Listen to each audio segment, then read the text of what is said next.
A new year is coming and your web application and digital platform is still running. Well done. But it's time for New Year's resolution, and I want to make sure that you will stick to them. So in this video, I will share with you the 12 key elements you must have in your digital roadmap for next year. I'm not going to talk about long-term future trends and how you should jump into the metaverse, but I'm going to list the 12 concrete items that will have the biggest impact on your digital success. So listen, take note, and start actioning all of them in the next 12 months. Let's get to it. Hey, welcome back. My name is Sylvain Reiter, and on this channel we explore best practices to deliver better websites, software as a service, and web applications portal using user-centered technology. I share my 15-year experience of co-running a digital agency to help you make better decisions on your next digital project. The digital space is constantly evolving and the tech is moving really fast, but some of the fundamentals never change.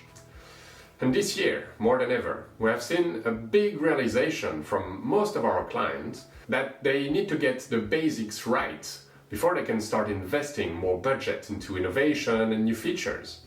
And with this new year coming, it's time to take a step back, look at what you've achieved this year, and really refocus your team. So as promised, let's go through the 12 items you must have on your digital roadmap to build a stable base and enable future growth.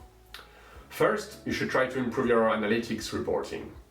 We all know that to make better decisions, you need to have the data, you need to make informed decisions. It's time to review all your conversion path, all your reports, and really understand where your users are failing, or what metric or metrics you could improve by a few percentage to improve your bottom line. Second on the list, let's improve your Google Core Web Vitals.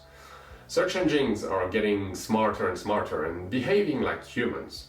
You cannot trick them anymore to try and boost your ranking in the first page. So what you should do is optimize your server performance for faster loading time and review your front-end codes, your templates, for faster rendering. There is always room for improvement, and that will have a big impact on your search engine rankings.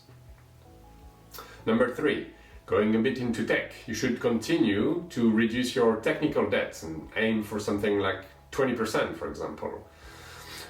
And you can do that by refactoring your backend code. Ask your development teams what are the main pain points or the biggest complex modules that are slowing them down when building new features. And if you book about 20% of their time to improve this into next year, you will greatly improve the stability of your application and the velocity of new features coming out. In fourth place, you should pass an accessibility audit. Do you even know how compliant your current website and web application is? Have you ever seen how a visually impaired user interact with your website? It's time to make sure you run an independent accessibility audit against the WCAG 2.1 standard, and you will get a report highlighting the main issues to improve your platform to be more compatible with assistive technology or keyboard navigation, but it will also highlight how to improve your content structure, for example, and again that will benefit everyone. The fifth priority will be to review your data privacy processes. You might have done some work when GDPR and new data privacy law came out a few years ago, but you've probably added a lot of new features since, and your team has grown, and it's probably time to review your end-to-end process again. ISO accredited agencies like mine can help you review how your customers and staff data is being captured, processed, and stored, and make sure it matches and is compliant against the regulation. It could avoid some really big headaches in the future. Number 6, and last on those trio of audits that you should do, is passing a penetration test. You need to employ white hat hackers to try and break both your application, the kind of the source code, but also your hosting infrastructure. Because even with the best software engineers, the best tools, the best framework, there's always new things coming up, there's always something to improve, new vulnerability to patch, so make sure you run those pen tests regularly. 7th on the list, you should review your hosting bill. Do you know how much you're paying every month for your cloud hosting?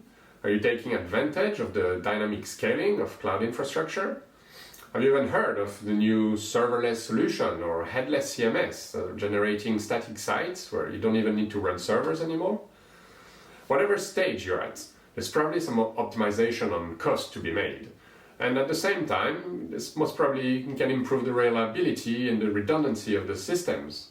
So reach out if you need any help on those. In 8th place, let's fix your website search. Yes, this is one of the most challenging areas, I know, especially when you have a content-rich website with a lot of different categories and different documents.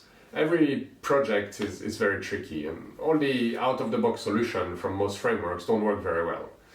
So there's a lot of planning to do in terms of tagging your content, but new technology can help you automate that. Once it's indexed in a powerful search engine solution that's using natural language processing and AI to derive meanings from keywords and identify search intent for your users, it will really be revolutionary for your end users. So don't leave that behind. Number 9, let's try to get a rich snippet.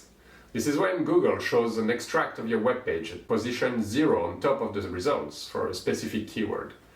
We've achieved those for several clients, and it requires a bit of work on your content structure and your website templates, but it can be done with whatever framework you're using. And it can really boost your traffic for several hundreds of % for the specific keyword. So let's try to get that on your roadmap. In the 10th place, you should gain some accreditation. To build trust with your customers, you should reach to some industry standard and get certified with the relevant accreditation in your sector. Also help your team to follow best practices and increase your brand trust, and I'll allow you to network with other professionals in your industry, and hopefully all of that will help you gain new clients. Number 11, almost there. Let's go sustainable. This will be an ongoing trend for decades to come, and our digital industry is waking up to. From the Sustainable Web Manifesto, sustainable web design is an approach to designing and building web services that put people and the planet first. It delivers digital products and services that are clean, efficient, open, honest, regenerative, and resilient. I'll explore this in more details in a future video, so don't forget to subscribe if you want to see this early next year. And last on the list, the 12 points. You can actually forget about all the tech and all the tips I gave you on the digital side, and you should really focus on your users. I hope you're going to put the 11 items I gave you on this video on your roadmap, because the most important will be to validate this roadmap with your users, both your internal users and your customers. Because it's not always about adding new features to your products and for your end users or paying customers. Because sometimes you need to think about the back office tools. For your internal team, for example, you should ask them what are the repetitive tasks that are taking very long now. And you can automate them or tweak the process so they spend time doing higher value work. And for your end users, you should always validate those user stories by running UX audit and proper user acceptance testing with real customers in the field to make sure that you're building the right thing. That's it for your roadmap.